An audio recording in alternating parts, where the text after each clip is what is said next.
The following footage comes from a viewer with the handle name of Unimaginable.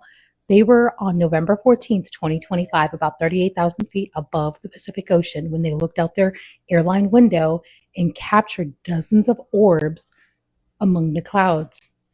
This is not from ground level. This is literally 38,000 feet in the air, and it oddly looks beautiful.